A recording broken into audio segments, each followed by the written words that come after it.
this country is really going, la la cuckoo land.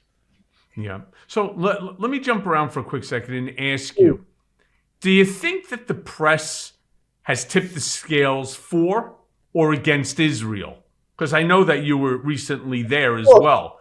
And more importantly, what's to blame for the worldwide rash of anti-Semitism? Well, this is a relatively easy one, right? I could just knock that off. Well, actually, I do have answers. Let me start with the press. I've had some really big issues with some really big names in the U.S. and global media this year, since October 7th. I mean, really big issues. Like, I did not know some of the top writers at the Washington Post, top writers in major news organizations were really thinly veiling their just straight up Jew hatred and anti-Semitism. And I've warned some of them. And I've actually put out a tweet at one point where I said, when this is over and done with, a lot of you are not going to have careers. There are people in the media right now that as soon as 10/7 went down, their full-time job was to amplify the message from Hamas, right? And the message from Hamas was, you're killing tens of thousands of people in numbers that no one could even possibly count, all right, in these short amounts of time, and that this is genocide. The entire global news apparatus jumped onto that. Now, I've been to a lot. Would you name one or two of them? Not what? News organizations? Yeah, well, let's say New York Times. Oh, no. From the New York Times. I won't say the individuals' names, all right? But some were, some have moved on to other news organizations out of places where I've worked at. But let's just put it this way. What I saw was not them objectively viewing the massacre of 10/7. The sympathy for 10/7 in the news media, the objective analysis of it, lasted about a day. Then by the time 10/8 and 10/9 came around, where the Israelis started carrying out serious airstrikes, it was if somebody had switched off a light switch. And the fact that Israel was on the counterattack from the air, and that it was Netanyahu saying it, it delegitimized every operation, everything Israel did. Now, I've been around this for 40 years, right? I've worked in the Middle East in counterterrorism my entire career. I have seen airstrikes. I have helped plan airstrikes. I have seen a lot of stuff. What I saw those first few days in Israel was some extremely precision bombing. But to the news media, it was bombing. Therefore, it was indiscriminate. Therefore, you're killing tens of thousands of Palestinians. You're just aiming and wiping out everybody. Therefore, genocide. And there wasn't even a fraction of a second's hesitation in that. And some really big names in the United States were backing this up. I got into a serious fight. I'll tell you what. I got into a serious verbal altercation on Twitter. If you want some entertainment, go to the Malcolm Nance Twitter feed on 10/7 through 10/10. All right? Knives were flying. I had a professor at Georgetown University literally call me a disgusting, disgraceful pig or Zionist or something. And I hauled him out publicly. And I said, I want to hear you denounce Hamas right now. Right now. It took him hours to finally say, well, I didn't agree with what they said.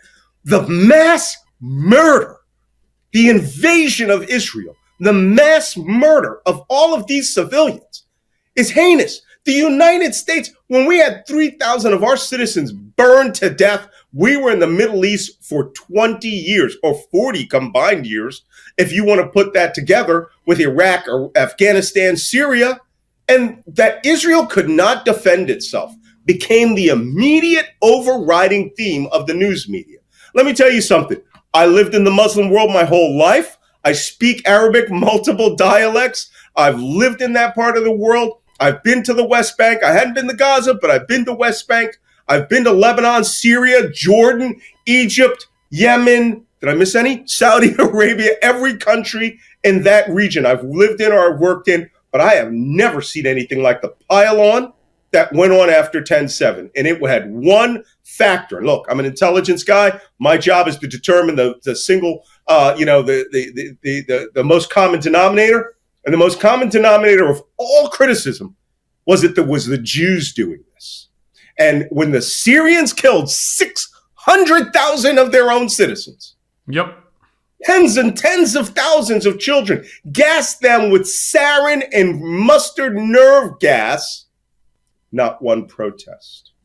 Not one.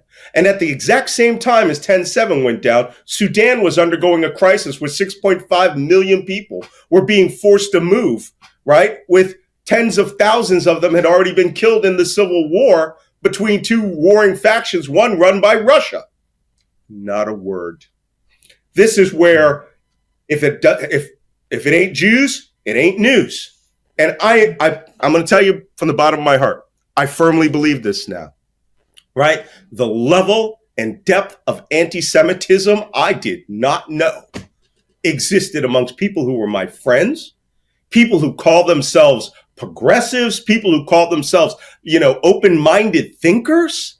I have people right now screaming Zionist, at me. You living in you support an apartheid state? Well, I just spent a month in that apartheid state. That is one of the brownest countries I've ever been to. Okay, you got to go hunt for the older Ashkenazi white Jews. You got to go hunt for them. Israel is 80% Mizrahi Jew, which means they're from Syria, Lebanon, Iraq. I interviewed a woman who was an 80-year-old woman who was born in Baghdad, lived all of her childhood in Baghdad, spoke perfect fluent Arabic. She and I knew streets that I had to clear, or work on when I was in Iraq. It was amazing. Jewish. Wow. These people are blind to the fact that almost 1 million Jews were ethnically cleansed into Israel. And then they come back and they say, well, you colonizers. You can't colonize a country that you have owned for 3,000, my count, 323 years. I think there's another 1,000 years in there because I didn't throw in the 12 tribes period. But that goes back to King Solomon, right? Wow. What the? Yeah, it's crazy. But, you brought up Netanyahu. I mean, Netanyahu, in all fairness, seems to be a problem for everyone, including President Biden. What's your opinion on the prime minister? And should Israel do all that they can to finally get rid of him? I mean, to me, he's like a fungus. You got to get rid of it. It's no good. Look, they agreed to a unity government after 10/7, in which they were going to put everything aside to the completion of the war. I'm telling you, they are going to have to resolve the Netanyahu problem. It's not a question of optics. It's a question of all the steps that he took. And I said that this in Israel, I would say this to his face. If I had an interview with him, I would say, you failed at the single simplest job you had. Look, Netanyahu. Well, I don't know if I would say it's simple, but he failed at the most important job, which is to keep the Israeli citizen safe. The defense of the nation. Right. The defense of the nation. This is a guy who his brother died in a famous commando raid. He was in Sayeret Mekal. He was in a commando force. The problem is he's too slick by 10 halves. Okay? He is manipulating things, and it is so patently clear. I mean, you feel every time that you hear him talk that, you just want to say, shut up and let, Admiral Haghani make all the statements, because every time you talk, you delegitimize your cause. A good leader, all right, like Golda Meir. There was a point where Golda Meir, after the 73 war, she said, I failed this nation, right? We almost came to having to use nukes. I need to step down. Not Netanyahu. Netanyahu thinks he needs to be saved by this. And if he thinks that this is his salvation, then he hates the family. You know who's going to do him in? The people that I met down at Hostage Square. The families of the abducted and the dead. They're going to march into.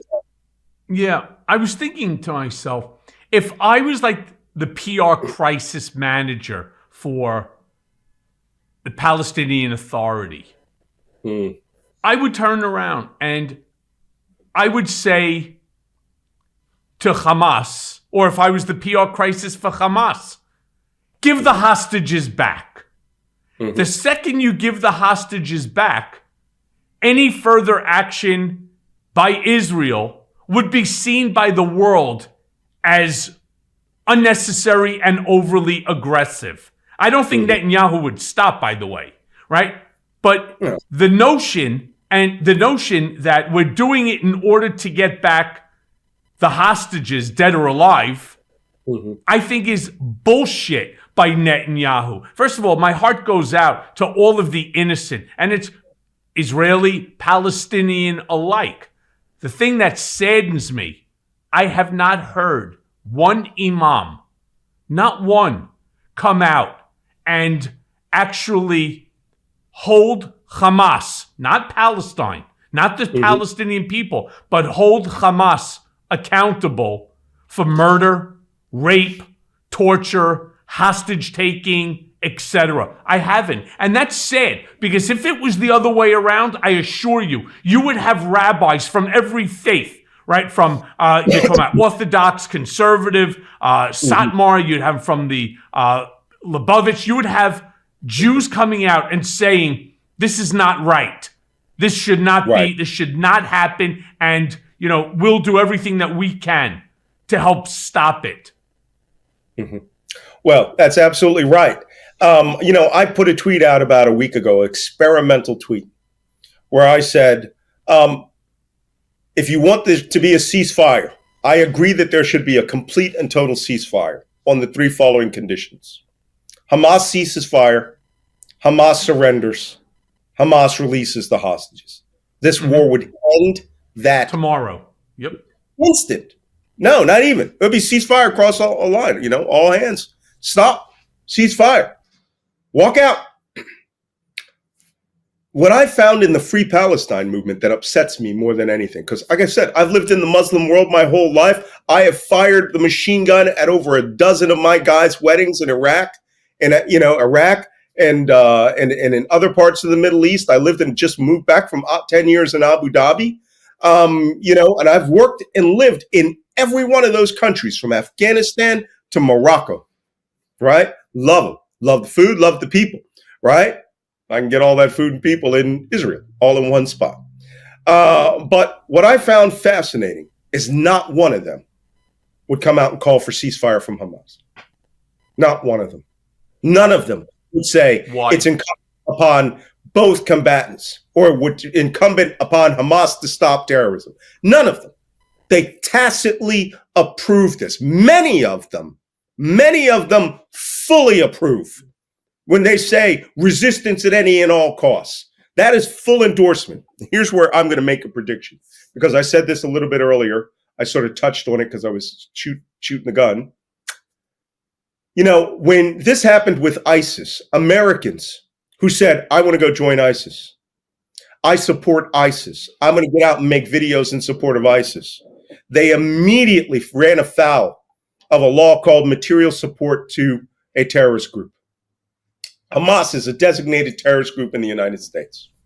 And I think that over the intervening months, as the FBI starts spooling up, when we have the inevitable self-starting terrorist attack here in the United States by some of these yahoos who think that they're going to free Palestine by killing someone in Park Slope, or, you know, shooting up a mosque somewhere else. We had several of those incidents intercepted. Or ripping down the hostage signs, the faces off the children. Oh my God! Look, I don't ever rip down a hostage sign in front of me. There's going to be a very violent confrontation. I'll take the hit on that, because it's not just the disrespect on the fact that people are killed or abducted.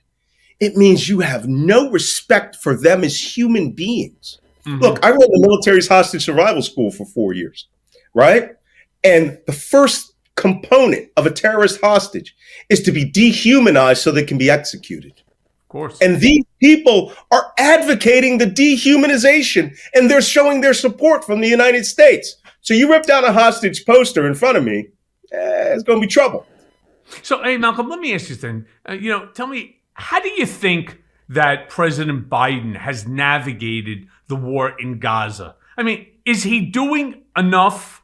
Is he doing too much? And why do so many people get it wrong about Biden's response? What am I missing here? Well, the funny thing is, and this is where we talk about that there is a underlying latent anti-Semitism that we did not know existed in the far left of the United States. When I say far left, I'm talking about the same people that were Antifa, same people that were the extremist elements of Black Lives Matter, not the regular old mom and pop Black Lives Matter poster in the window, but the people who were constantly out there being activists, raising money, all right, who were also part of the Democratic Socialists of America and the social justice warriors, whatever you want to call yourselves. They were looking for something new. And when this flared up, they declared on the same day as 10/7 full alliance with Hamas and the Free Gaza movement. I remember one of the first things that I did that morning when this thing was going on, I was watching it in real time. I was watching live streams of Hamas video, places I had been to. I had been to Ashkelon before. I had been to Sderot. Here's Hamas teams in downtown Sderot doing major running gun battles with the police station live. And these people were cheering it, making posters of the paragliders that went in and massacred everyone at the Nova Music Festival. I have African Americans and Latino Americans and other people and white kids who were calling themselves social justice warriors suddenly material supporting a terrorist group in front of me. Before I wrote my 5 New York Times bestsellers on Trump, I wrote 6 books on terrorism and terrorist ideology. And, my platform is very simple. Malcolm Nance is easy to understand. Cross the terror line. You are my death enemy. Right? Yeah, amen. These people are cheering them, Michael, cheering them. And you know what? Yeah, I'm back from Israel because I've now walked the grounds. I've walked the grounds of those massacres. I've walked the Nova festival site. I went through Kfar Aza and saw where people were set fire and burned to death in their homes and little kids were shot in their bedrooms and all of these things. I've seen the new version of the long video where women were raped. Women were murdered. There's one woman was raped and they set fire to her at the Nova Festival. It's horrible. Of the 136 deaths that they showed, you know what? I had seen most of those videos where Hamas's channels on the day of 10/7. They were proud of this. They had over 500 GoPro cameras that were recording their gun battles and massacres and even their own deaths, thank God. So, for these people who are out there, if you call yourself a supporter of the children of Palestine, Hamas chose this war. Hamas chose the as they say in Islam, right? It is God's will, all right? You don't choose anything. God chooses. Well, Hamas chose this time. Hamas attacked Israel. Well, they certainly chose wrong this time, I'll tell you that. No. They chose deliberately. They wanted Israel to come in, and they thought they were going to have this Gaza City Stalingrad in the first week of war, right? When the Israelis held back at our recommendation for 3 weeks from the ground invasion, and we prepped it like Fallujah, that's when Hamas was getting pounded, getting their tunnels blown out, and then when the Israeli army came in professionally and started eating that city like Pac-Man, people are upset that a major urban war is going on in a major urban city and that every building, every 100 meters is being destroyed. That's called war. And I've got people calling me in my face. That's genocide. No, Rwanda was a genocide. Almost 1 million people killed on one side with machetes. Cambodia was a genocide. 1 million people killed on one side with the intent to eliminate everybody. The Holocaust. The Holocaust. The Holocaust. Oh God. I spoke at Auschwitz on this. So I don't want to hear this from these people who don't know what a dictionary is, who are using a loosey-goosey term of the death or partial death of a people. No, that's called war. It's called a war, and you should get Hamas to stop it now. So let me ask you this then, because MAGA Mike Johnson and the majority in the House have lined up behind Donald von Schitzenpants and are screwing our allies in both Israel